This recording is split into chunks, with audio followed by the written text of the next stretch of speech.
Hello cu, ketemu lagi dengan saya Opaji, pria in the hoy masa kini.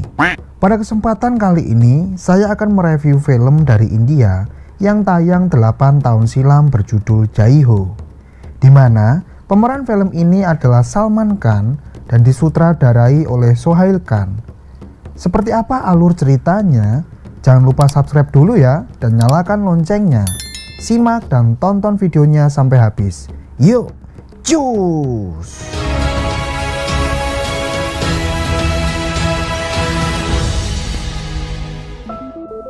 Tayangan di awal film terlihat ada banyak orang mengendarai mobil. Ternyata mereka ingin berkunjung ke suatu tempat. Rupanya pada saat itu mereka ingin menculik seorang wanita. Kemudian dengan percaya diri, ada ibu-ibu datang dan memintanya agar diculik juga. Ibu-ibu tersebut bilang kalau dia dengan senang hati jika wanita tersebut dibawa mereka. Tetapi dengan catatan mereka tidak bisa melewati pintu gerbang. Setelah wanita itu dibawa, ibu-ibu tadi langsung menelepon Jai. Tanpa berpikir panjang, Jai pun datang dan menghadang si penculik. Sampai pada akhirnya terjadilah perkelahian di antara mereka. Dengan bantuan teman-temannya, mereka pun bertarung bersama. Dan seperti yang kita ketahui, kalau pertarungan dimenangkan oleh Jai. Kemudian pada suatu hari, Jai mengantar adik keponakannya ke sekolah. Dan anak tersebut bernama Kabir. Berawal dari situ, dirinya bertemu dengan wanita cantik. Namun sayang tangannya itu cacat. Setelah berkenalan, wanita itu bernama Suman. Karena kekurangannya dia, Suman meminta kepada Jai untuk membantunya mengerjakan ujian. Di sekolahannya itu, Suman terkenal baik dan pintar. Lalu dengan senang hati, Jai pun membantu si Suman. Setelah itu, Jai dan saudaranya pergi ke bioskop. Di tempat itulah Jai bertemu dengan seorang wanita lagi dan namanya adalah Rinki. Keesokan harinya, Suman sedang menunggu kakaknya untuk membantunya mengerjakan ujian. Setelah dihubungi, ternyata kakaknya Suman terjebak macet. Di tengah kemacetan itu, rupanya juga ada si Jai, yang mana dirinya juga mau membantu si Suman. Dengan terpaksa, mereka tidak bisa datang tepat waktu. Dan setelah ditelusuri, ternyata pembuat kemacetan itu adalah anak menteri bernama Kavita Singh. Suman yang tahu kemacetan itu langsung mencoba mencari bantuan. Setelah mencari kemana-mana, ternyata tidak ada yang mau membantu. Akhirnya dengan terpaksa, Suman mengerjakan ujian dengan sebisanya.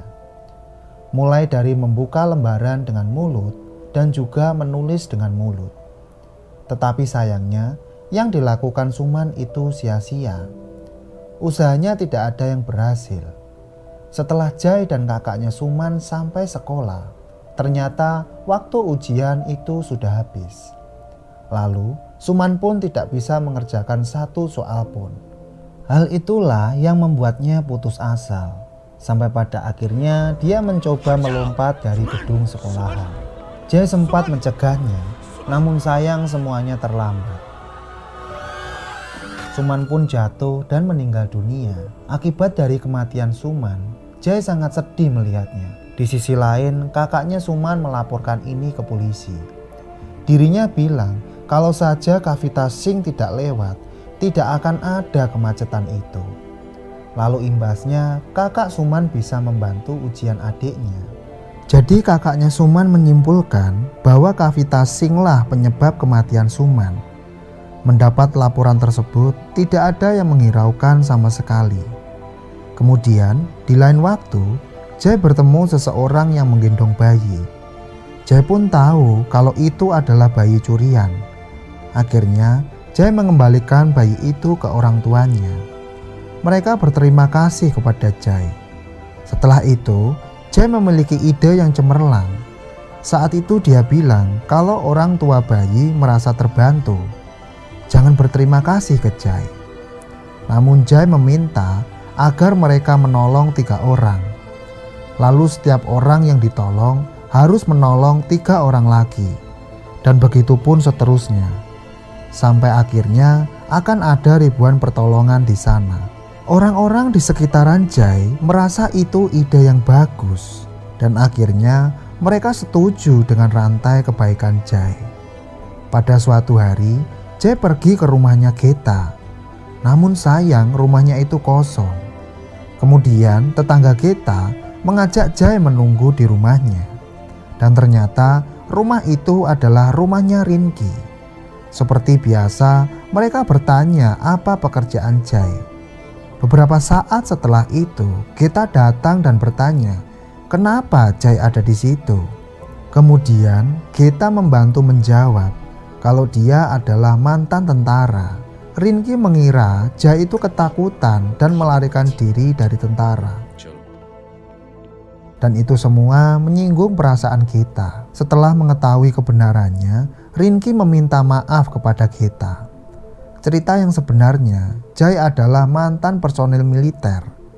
Dirinya diberhentikan dari militer karena melanggar dari atasannya. Ketika itu, kapten sudah menyuruh anak buahnya mundur.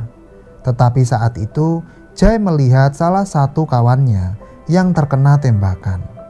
Karena itulah, Jai pun maju menyerang lawan. Lalu dengan bantuan kapten, Jai bisa mengakhiri perang saat itu. Rinki yang tahu alasan Jai dikeluarkan, langsung meminta maaf kepada Geta. Geta pun memaafkan si Rinki. Rinki kemudian berterima kasih. Namun Geta bilang jangan berterima kasih.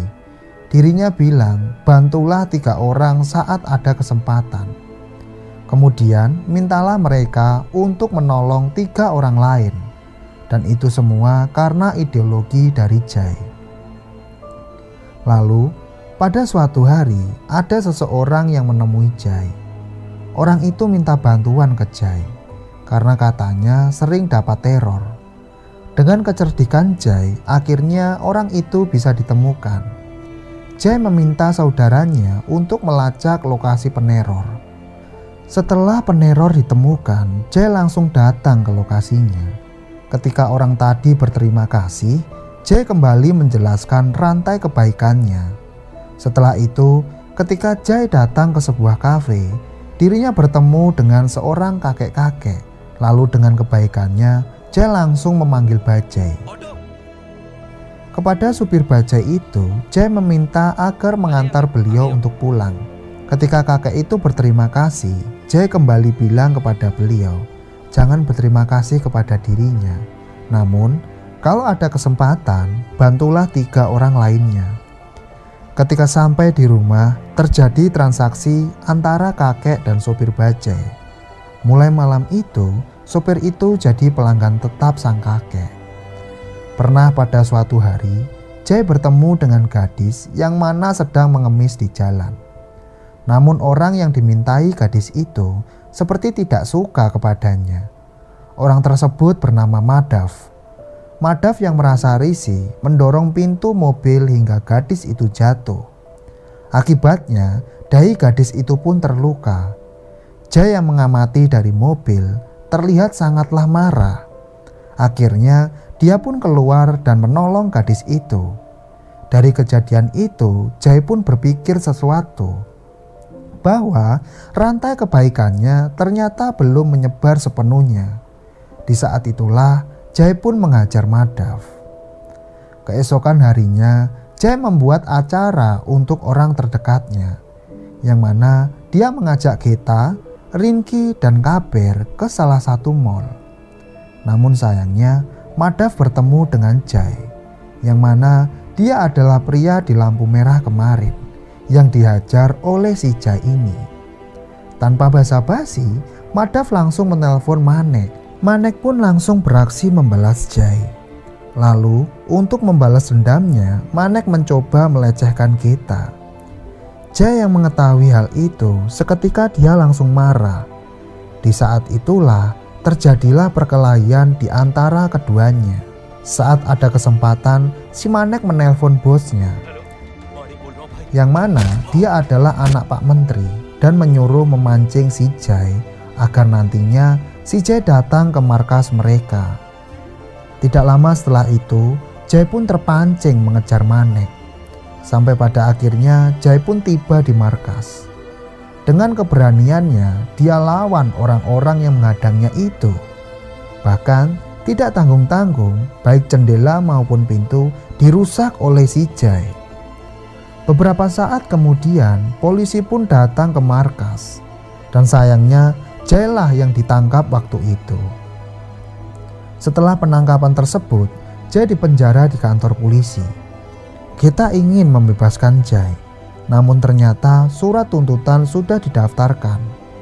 Tidak lama setelah itu, datanglah menantu Pak Menteri, yang mana dia adalah suami dari Kavita Singh.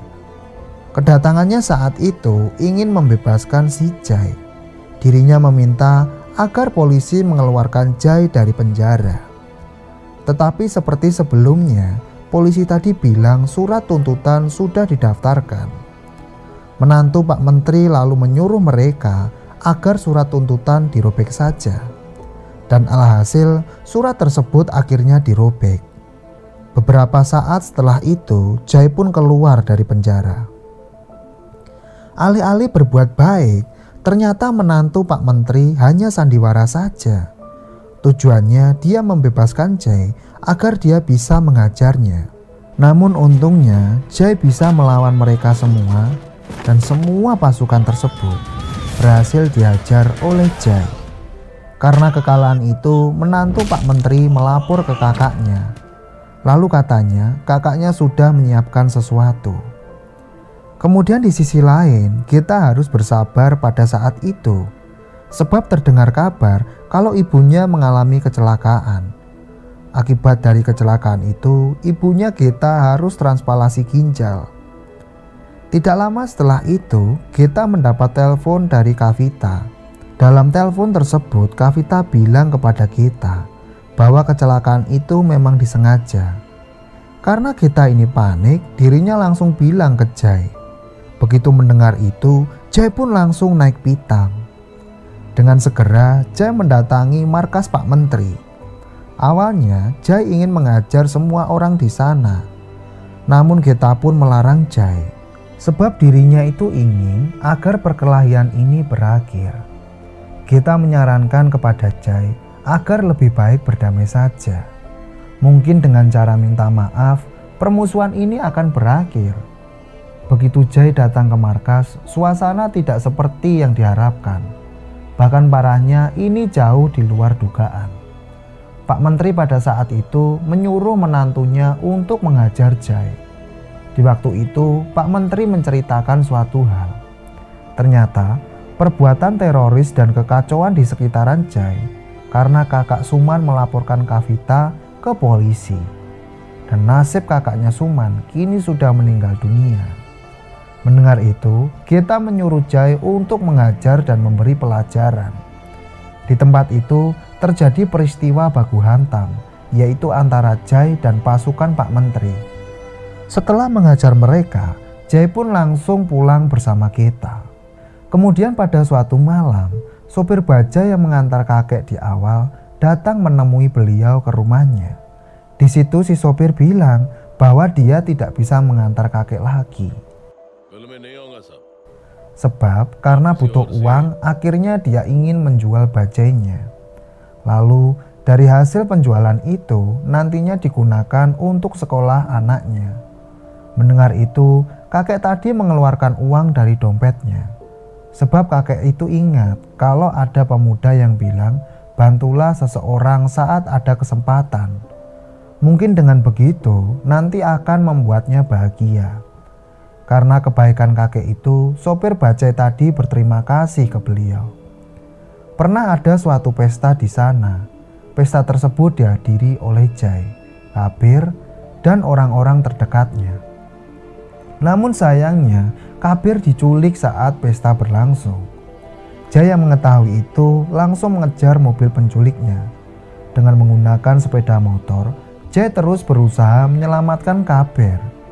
Setelah agak lama berjuang, Jai berhasil menyelamatkan Kabir, yaitu dengan menerbangkan motornya dan mengenai tubuh menantu Pak Menteri. Nah, alhasil menantu Pak Menteri pun jatuh dan meninggal dunia di tempat. Di sisi lain, Pak Kepala Menteri mengetahui jika Jai sedang berselisih dengan Pak Menteri. Sampai akhirnya menantu Pak Menteri pun meninggal. Karena itulah Pak Kepala Menteri menelpon polisi. Di dalam telepon tersebut, polisi itu menjelaskan ke beliau jika Jai adalah orang baik. Lalu, kematian menantu Pak Menteri itu karena perbuatannya sendiri, yang mana dirinya lah yang menculik si Kabir. Tidak hanya itu, polisi tersebut bilang ke beliau jika Jai adalah mantan tentara. Pernah pada suatu hari, Pak Kepala Menteri menghadiri sebuah acara. Di acara tersebut, Pak Kepala Menteri menyampaikan pidato. Namun, hal tak terduga terjadi ke beliau. Yang mana saat berpidato, beliau tersetrum karena kabel mic. Namun untungnya ada gadis kecil yang menolong beliau. Sampai pada akhirnya, beliau pun selamat dari setrum itu. Setelah beliau lebih tenang, beliau melihat ada gadis kecil yang mana dialah yang menyelamatkannya. Mungkin kalau tidak ada dia, Pak Kepala Menteri bisa-bisa tak selamat. Kemudian dengan segera beliau menanyakan ke gadis kecil itu. Intinya, apakah anak itu baik-baik saja? Ditanyai seperti itu, anak tadi menjawab Pak Kepala Menteri, yang mana dirinya bilang kalau dia tidak apa-apa. Sebab ketika menolong Pak Menteri, dia menggunakan tangan palsu, dan tangan tersebut terbuat dari kayu. Karena itulah dia tidak apa-apa saat menolong Pak Menteri itu. Mendengar itu, Pak Kepala Menteri langsung berucap terima kasih. Namun hal yang tak terduga pun terjadi. Gadis itu bilang ke beliau kalau jangan berterima kasih ke dia, namun bantulah 3 orang yang membutuhkan. Mendengar ucapan anak itu, Pak Kepala Menteri pun terkejut. Beliau tidak menyangka kalau jawaban dia seperti itu. Akhirnya Pak Kepala Menteri penasaran siapa yang menggagas ide tersebut. Pada saat perjalanan pulang, Pak Kepala Menteri menelpon si Jai. Intinya beliau itu ingin bertemu antara beliau, Jai, dan Pak Menteri. Tujuannya sendiri, beliau ingin mendamaikan mereka. Akhirnya mereka bertiga pun bertemu. Namun saat ketiganya bertemu, Pak Kepala Menteri menyuruh Jai untuk keluar. Sebab beliau bilang kalau ingin mengobrol dengan Pak Menteri. Tanpa banyak ngomong, Jai pun keluar dari ruangan. Saat hanya Pak Kepala Menteri, Pak Menteri, dan beberapa ajudan, mereka pun ngobrol basa-basi. Lalu Pak Menteri memberi koran kepada Pak Kepala Menteri. Sambil memberikan koran tersebut, Pak Menteri mengambil pisau dan menusukkan ke perut Pak Kepala Menteri. Saat itu juga banyak darah yang keluar dari perutnya. Kemudian dengan cepat Pak Kepala Menteri memanggil Jai, dan Jai pun akhirnya masuk dan menyelamatkan Pak Menteri. Kemudian di ruangan itu terjadi perkelahian yang luar biasa. Namun untungnya dari perkelahian itu, Pak Kepala Menteri berhasil kabur. Di wawancara sebuah TV, Pak Menteri memberikan ucapan berbeda. Yang jelas, ucapannya tidak sama dengan yang sebenarnya. Di situ beliau menjelaskan jika Jai hilang kendali. Akibat dari itu, Jai tidak bisa mengontrol dirinya. Alhasil, Jai yang menculik Pak Kepala Menteri dan juga melarikan diri. Tidak hanya itu, Pak Menteri memberikan pernyataan bahwa Jai adalah mantan tentara. Namun karena dia tidak waras, akhirnya Jai dikeluarkan dari militer.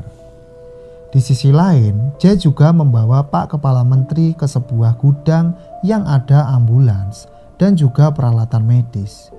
Untuk melakukan itu, Jai pun dibantu oleh saudaranya.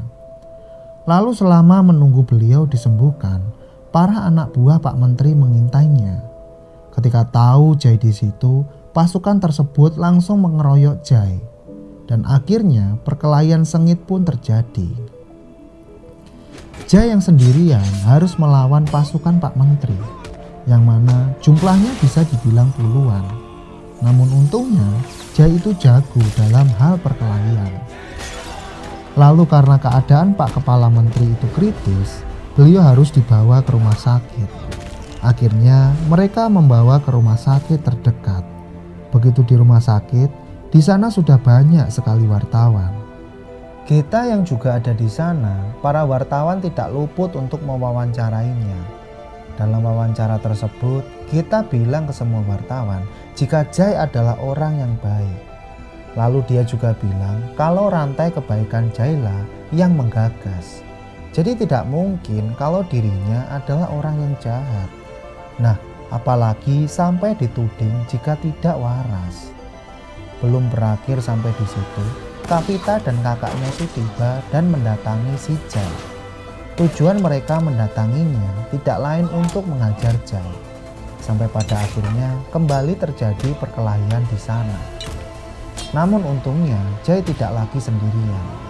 Dirinya dibantu oleh polisi dan juga saudaranya Jai. Perkelahian di antara mereka itu benar-benar dramatis dan sangat menegangkan. Baku hantam di antara kedua kubu menjadi pemandangan saat itu. Darah dan juga pisau seperti menjadi hal biasa bagi Jai. Selama perkelahian, kakak Kavita berusaha menusuk dada Jai. Memang sempat kena di dada Jai, hingga membuat dadanya Jai sampai keluar darah. Bahkan tidak hanya di dadanya, di dahi Jai juga keluar banyak darah. Ketika kakak Kavita terus menyerangnya, Jai berhasil menghindarinya. Sampai pada akhirnya tusukan di bagian perut mengenai kakaknya si Kavita. Akibat dari kejadian itu, dirinya tersungkur lemah tak berdaya. Dan si Jai pun dirinya mencoba menyelamatkan diri. Ketika Jai mencari tempat persembunyian, nasib baik belum berpihak kepadanya. Sebab pada saat itu anak buah Pak Menteri masih memantaunya. Bahkan mereka semua terus menghadang jalannya Jai. Untung saja Jai bertemu dengan seorang sopir bajai. Dirinya ditolong oleh sopir itu dan dibawa oleh beliau. Namun di belakang Jai, pasukan Pak Menteri masih mengejarnya. Hampir saja Jai tertangkap. Nasib baik berpihak kepadanya. Sebab pada saat itu mantan kaptennya dulu membantunya. Dengan sangat kompak mereka sampai membawa tank.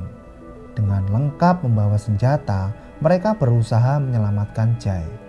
Saat itu juga terjadi pertarungan antara tentara dengan anak buah Pak Menteri. Dari pertarungan itu pihak Jailah yang menang. Untuk menyelamatkan nyawa Jai, dirinya segera dibawa ke rumah sakit. Nah, di sisi lain ketika Pak Kepala Menteri sadar, beliau mendengar pernyataan Gita di TV. Yang mana Gita menjelaskan kepada semua jika rantai kebaikan itu berasal dari Jai. Dan tidak lain rantai kebaikan tersebut merupakan gagasan Jai agar semua orang mau membantu sesama. Hal ini berangkat dari masalah awal ketika Suman kesusahan mencari pertolongan. Dan nasib buruk pun harus menimpa pada hidupnya. Dirinya tewas dengan tragis akibat bunuh diri karena frustasi. Mungkin kalau ada yang membantunya, pasti nasib Suman tidak akan begitu. Untuk meluruskan pernyataan Pak Menteri, Pak Kepala Menteri pun langsung membuat pernyataan di mana semua yang diucapkan Pak Menteri hanyalah kebohongan semata. Setelah semuanya itu terungkap, warga pun langsung mengeroyok Pak Menteri. Mungkin karena mereka kesal memiliki menteri sebegitu jahatnya. Ditambah kebohongannya membuat orang berpikir jelek soal Jai. Mungkin kalau orang terdekat Jai bisa paham dengan keadaan dia. Namun kalau masyarakat biasa dan bahkan tidak mengenal dia sama sekali, pasti akan terjadi kesalahpahaman. Tetapi untungnya kesalahpahaman itu sudah diluruskan lagi. Di samping itu, ketika Jai dilarikan ke rumah sakit, dia masih setengah sadar. Namun ketika dirinya benar-benar sadar, semua orang memberitahu kepada Jai, di mana rantai kebaikan yang digagasnya kini telah berhasil dilakukan di masyarakat. Bahkan banyak masyarakat yang bilang kalau mereka sangat setuju dengannya. Jai yang banyak ditolong orang mengucapkan terima kasih ke mereka. Tetapi tanpa diduga ada yang mengucapkan rantai kebaikan Jai. Mendengar itu, Jai pun tersenyum dengan bahagia. dari ideologi Jai itu sangat berdampak dan menyentuh banyak orang. Ketika Jai sembuh dan keluar dari rumah sakit, dirinya disambut oleh banyak orang. Semua orang bahagia ketika Jai dinyatakan sembuh. Kesembuhan dari Jai pun mengakhiri cerita film ini. Oke, sampai ketemu di alur cerita film selanjutnya ya. Bye-bye.